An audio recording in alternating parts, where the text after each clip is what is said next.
Hello everyone, welcome back to my channel. आज का हमारा टॉपिक है बायोमॉलिक्यूल्स एंड नेचुरल प्रोडक्ट। इस टॉपिक का हम एक क्विक रिवीजन करेंगे। ये बहुत ही इंपॉर्टेंट टॉपिक होता है बोर्ड एग्ज़ाम के लिए और आपकी हायर एजुकेशन के लिए भी। तो इसमें कुछ टॉपिक्स हैं जो कि बहुत इंपॉर्टेंट होते हैं। इसमें फर्स्ट टॉपिक है कार्बोहाइड्रेट।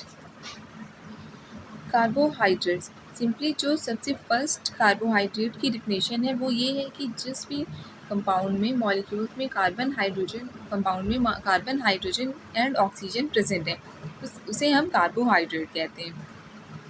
और इसकी जो डिफिनेशन है it may be defined as polyhydroxy aldehyde और कीटोन। जो CHO ग्रुप है, कार्बन हाइड्रोजन और ऑक्सीजन हमारे पास जो प्रेजेंट है वो एल्डिहाइड और कीटोन के फॉर्म में प्रेजेंट हो सकता है। और compound which is produce them on hydrolysis, और वो कंपाउंड हाइड्रोलिसिस करने पर प्रोड्यूस हो जाएगा। कार्बोहाइड्रेट का बहुत ही कॉमन सा एग्जाम्पल है glucose and fructose.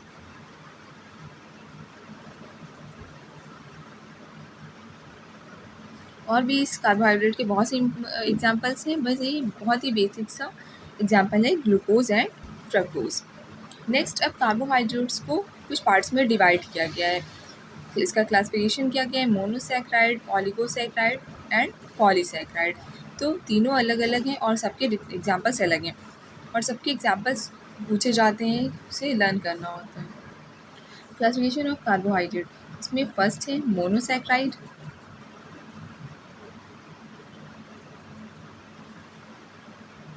ऑलिगोसैकेराइड and polysaccharide.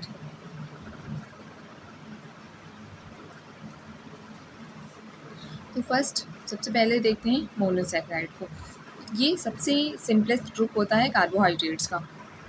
First classification है मोनोसैकेराइड।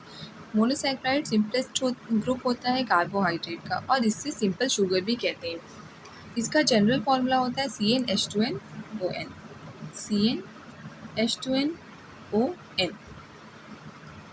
और ये मोनोसैकेराइड नेक्स्ट हाइड्रोलाइज्ड नहीं होता है, मीन्स फर्दर हाइड्रोलाइज्ड नहीं हो सकता है, इसीलिए इसे सिंपल शुगर भी कहते हैं और ये सिंपलेस्ट ग्रुप होता है कार्बोहाइड्रेट का। नेक्स्ट, अब मोनोसैकेराइड को दो पार्ट में डिवाइड किया गया है। मोनोसैकेराइड को टू पार्ट्स में डिवाइड किया गया है, पेंटोज, हेक्सोज। पेंटोज, अब ये नाम में आ रहा है पेंट, इसका मतलब है इसमें n की वैल्यू होगी 5 और हमारे पास जनरल फार्मूला है CnH2nOn। अगर हम n की जगह 5 पुट कर देते हैं तो ये हो जाएगा C5H10O5। मतलब ऐसे मोनोसैकेराइड्स जिसमें कार्बन 5 प्रेजेंट है, 5 कार्बन्स प्रेजेंट है, उसे हम पेंटोज कहते हैं। दूसरा है हेक्सोज, यहाँ पे नाम में आ रहा है हेक्स मीन 6। अगर हम n की वैल्यू इस जनरल फार्मूले में n की वैल्यू 6 पुट कर देंगे तो हमारे पास हेक्सोज आ जाएंगे C6H12O6। अब उसी तरह पेंटोज के कुछ एग्जाम्पल्स हैं और हेक्सोज के कुछ एग्जाम्पल हैं। तो इस बेसिस पर भी क्वेश्चन आ सकते हैं कि इसमें से एग्जाम्पल दे देगा और आपसे पूछा जाएगा कि इसमें से कौन सा पेंटोज है, कौन सा हेक्सोज है, या फिर मोनोसैकेराइड में पेंटोज और हेक्सोज को डिफ्रेंशिएट करना है। तो एग्जाम्पल्स देखते हैं। फर्स्ट है L-arabinose,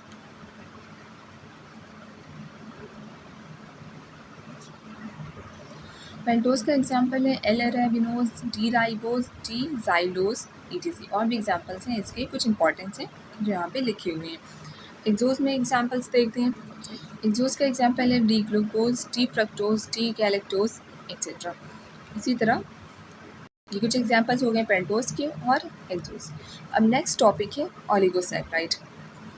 ये हमारा मोनोसैकेराइड कंप्लीट हो गया, एक ये इसका क्विक रिवीजन था। अब नेक्स्ट वीडियो में हम ऑलिगोसैकेराइड और पॉलीसैकेराइड को डिस्कस करेंगे।